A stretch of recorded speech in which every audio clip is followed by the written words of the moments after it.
differentiating thing that allows us to action that plan, defer the capital gains, invest into these projects, and then ultimately, whenever we sell the projects or dispose of them, then that's when the gains are realized. And the DST was a very innovative and unique differentiating thing that allowed us to action that plan.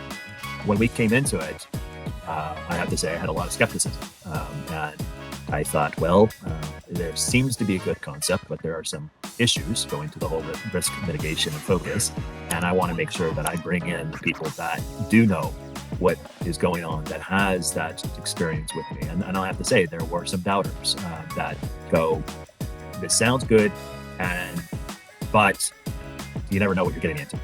Right? And so I had those people look at that. But then what we did was I did bring on my accountant to a conversation, and we spent multiple times on, and he went through everything, all his questions. I also discussed it with our own attorney that we have about what the ramifications are, and so on, feasments and stuff like that. So at the end of the day, though, Brett, it is where I think got me over the goal line was reaching out to others about how their experience has been with you and their testimony, which I want to also share, was what gave me the confidence that this is going to be something that is going to be able to be partnership. It's a multi-year thing. This is not just going to be a one and done sort of thing, and the fees aren't cheap, I'm going to say, but ultimately it was the returns that we're getting from being able to invest far outpace that cost. And so that was what at the end of the day made us very attracted to it. And the testimonies and the recommendations from others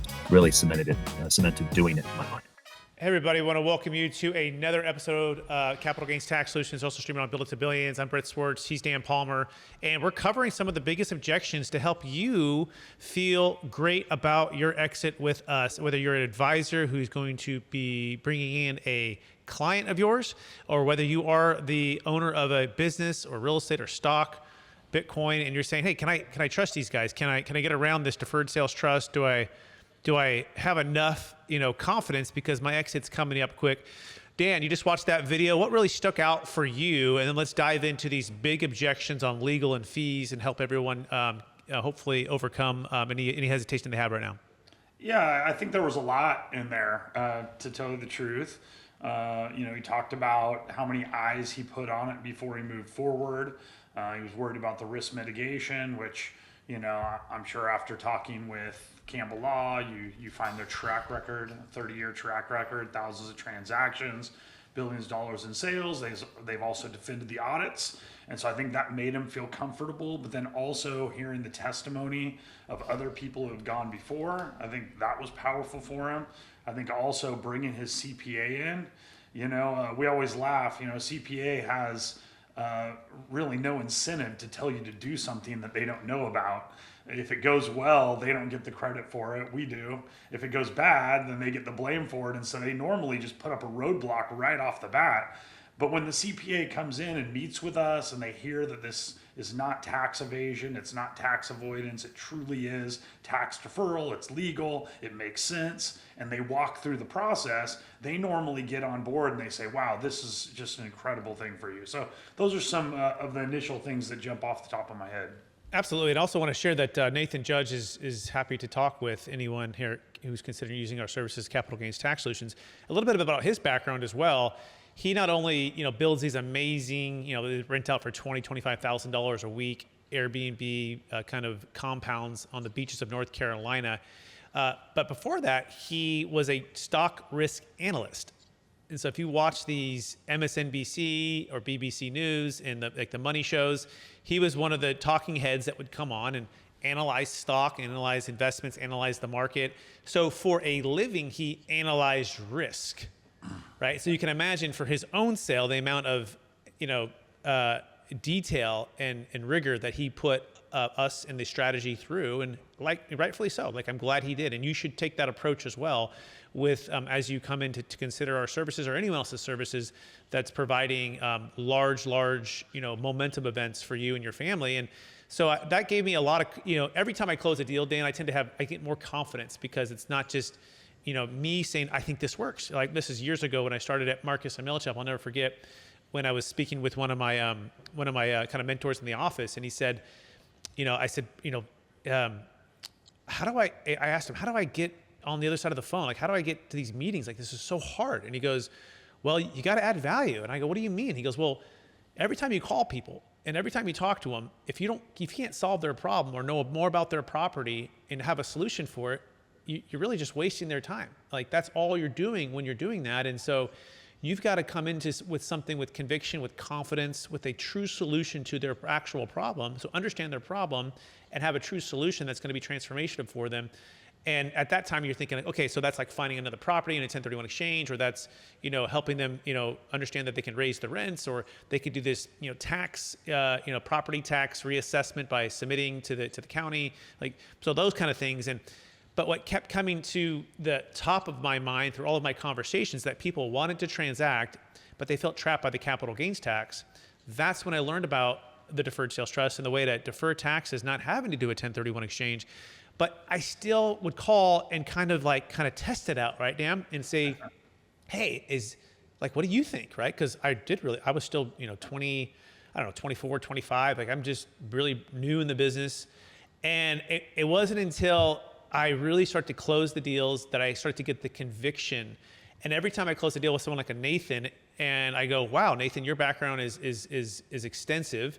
And also his CPA also had lots of questions. When he says that line there were those that they're doubters, right? Which, by the way, 99% of CPAs are going to be doubters until they meet with us. But here's what Nathan did right? I just want to make sure that if you're listening to this, that you make sure you do this right. You don't make this mistake. The thing that Nathan did right is he made sure to bring the CPA onto the call with the tax attorney, with myself, right? So we could walk through the strategy, answer his questions. In other words, he didn't let the fear of uncertainty of the CPA not knowing about it prior to him bringing it to him stop him from having it be a possible solution for the outcome that he really wanted. And so we had those calls, right? Maybe an hour, maybe two, total 2 hours. And his CPA was like, got it, no problem. Here we go. And that's the big lesson that I want to share with people is don't let the shift in trust that needs to happen, because this is a shift in trust, stop you for what you want your outcome to be for your exit. Nathan was also very, very clear, Dan, on what he wanted. Did you catch what he really wanted and why he wanted the deferred sales trust? Did you catch that? Mm-mm. So it was the ability to build more of the properties he's already building. What is the common challenge with the 1031, Dan? Do you remember? When you sell something, what do you have to do? You have to replace it. Right. And so it's equal or greater value, right? So he was selling something around $5 million. Well, his property that he's buying for the land, $500,000, $700,000 for the land. Well, that's not $5 million. How long does it take to build a property? 12, 15, 18 months? Well, how long do you have to do a 1031 exchange? 45 days to identify, 180 days to close. So it's incompatible with the developer. And that's what Nathan wanted to solve for. He was saying, I was making so much of a profit, it made 0 sense for me to 1031. I wanted to just pour into my development business.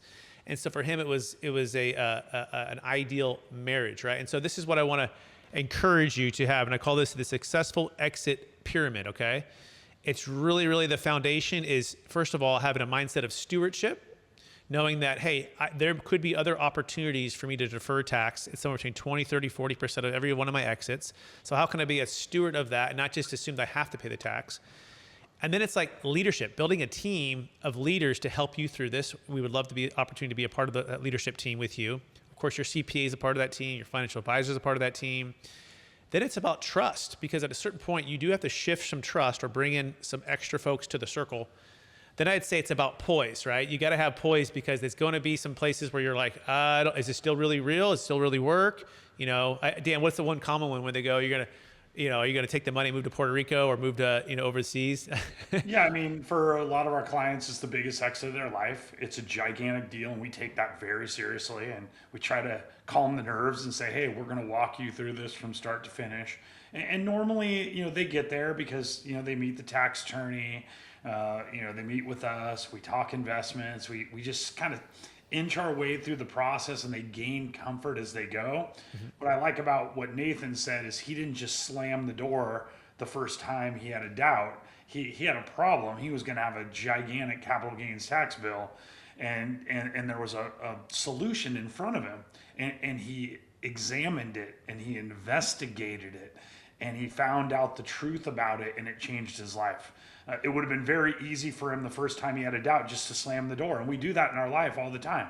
You know, one thing comes into our mind and we slam the door on an incredible opportunity, and he didn't do that. And probably it's because of the background you mentioned before, you know, being the risk mitigation guy and analyzing the market. And he took his time and he went through the process. He brought the right people into the meetings, like his CPA. And because of that, he built a comfort level. And now he's in a great situation as a result of that courage that he showed.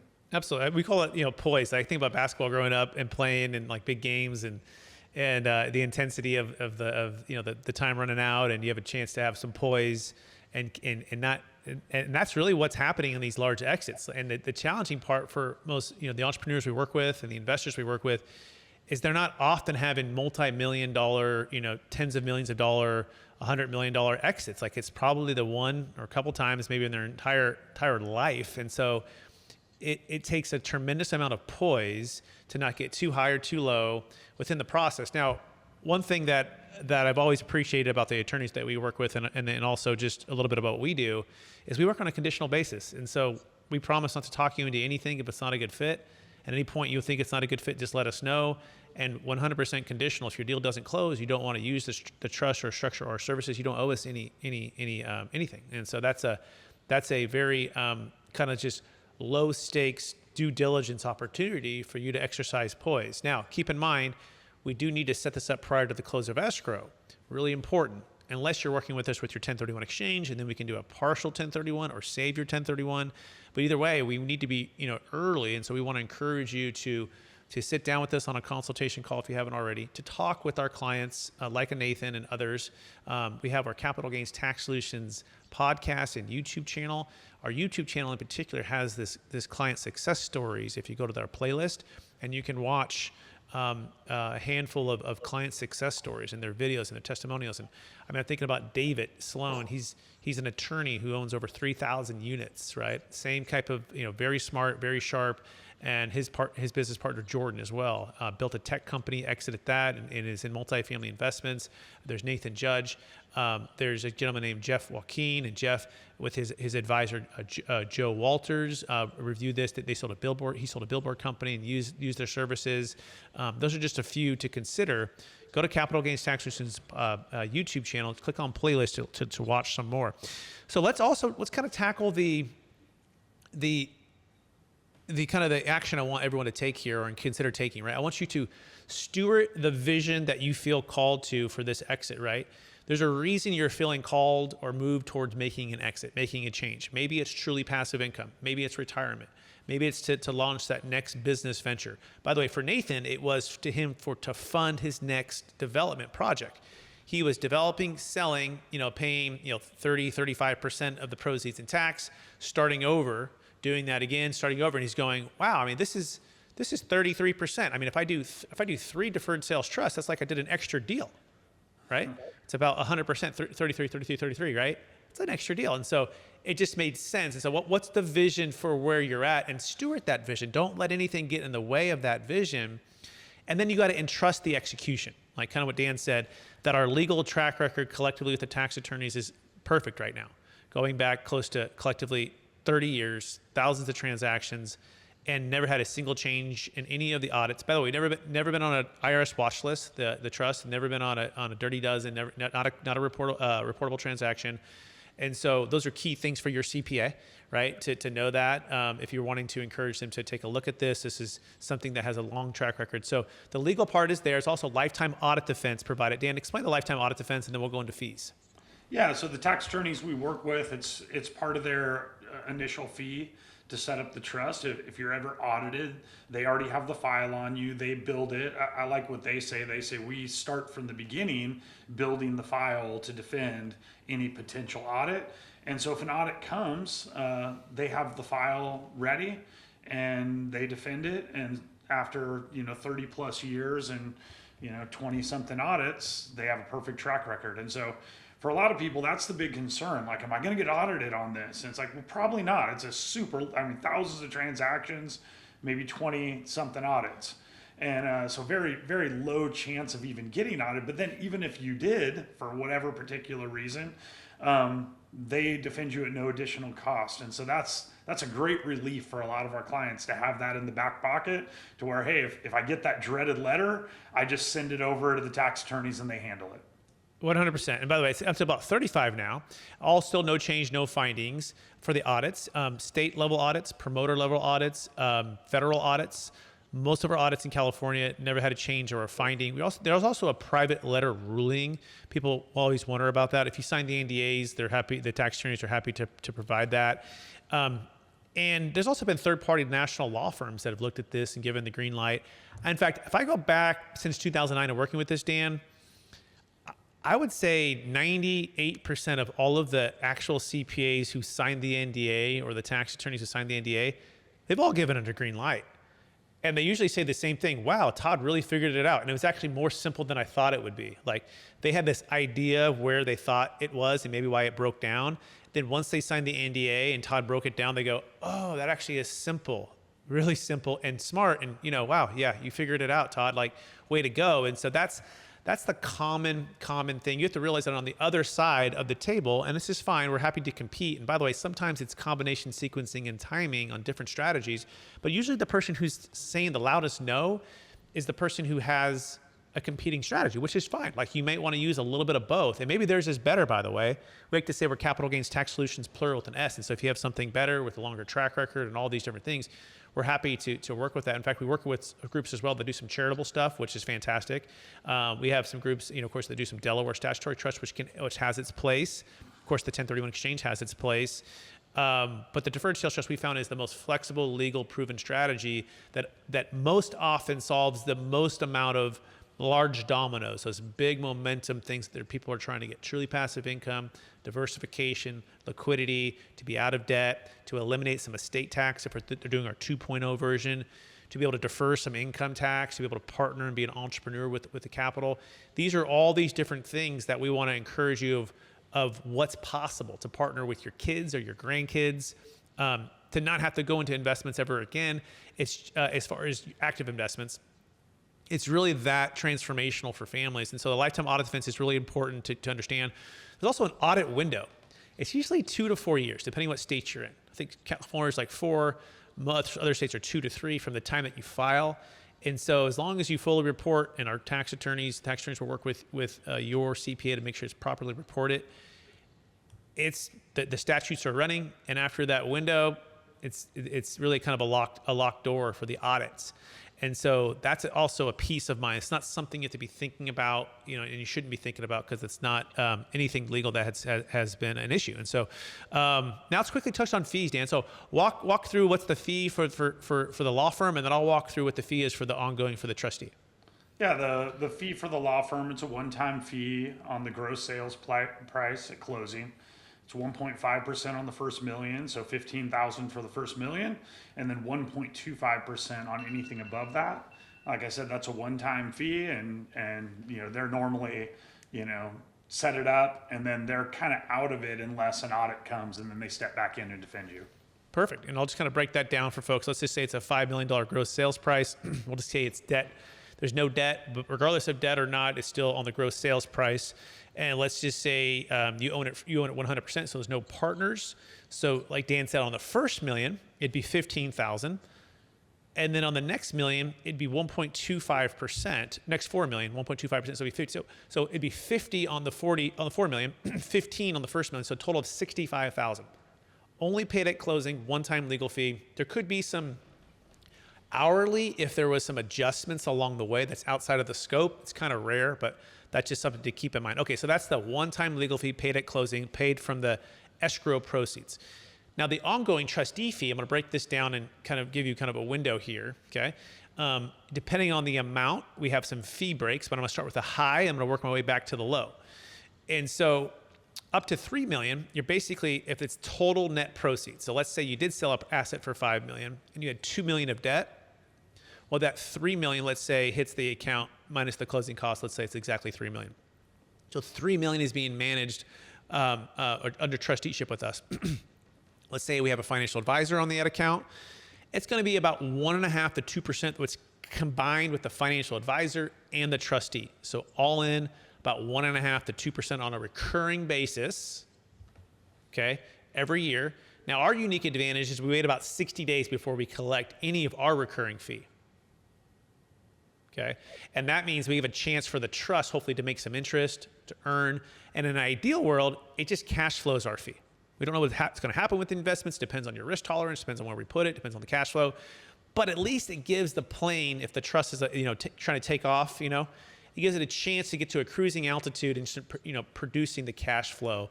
And so on 3 million, I'm going to use a 1.85, kind of in the middle there. It's about 55,000, per year. Now, you would have paid probably 500. On 5 million if the gain was full 5 million. Let's say we'll use a combined 30%. You would have paid 1.5 million, and so that's kind of the math, right? So if I would have paid 1.5 million in a tax, do I want to pay the 65,000 one time and then the ongoing 55? But especially if I can cash flow that 55. That's pretty sweet, right? That's a pretty sweet deal. And that's kind of the math. We want to make sure that the math makes a ton of sense. And there's lots of ways and different videos that we'll make to show you how to make the DST an investment and not an expense, including income tax deferral, diversification, asset protection, estate tax elimination, new depreciation schedules. We're going to break that down more in future videos, but we're out of time today. If you are interested in getting started, we want to encourage you to go to capitalgainstaxsolutions.com, schedule a consultation with myself, Dan, one of our team members, who can walk you through to see if this could be a good fit. Again, we promise not to talk to you anything unless it's a good fit. Then we're going to encourage you to take that next step with us. It's 100% conditional. At any point you don't think it's a good fit, you let us know. He's Dan Palmer. I'm Brett Swartz, capitalgainstaxsolutions.com. Also, if you want to pick up the book, Building a Capital Gains Tax Exit Plan, that's also on Amazon. It's a bestseller. Kevin Harrington from Shark Tank's in the book, which is pretty cool. You can pick that up on Amazon. We appreciate you listening or watching today, and we'll talk to you again real soon. Bye now.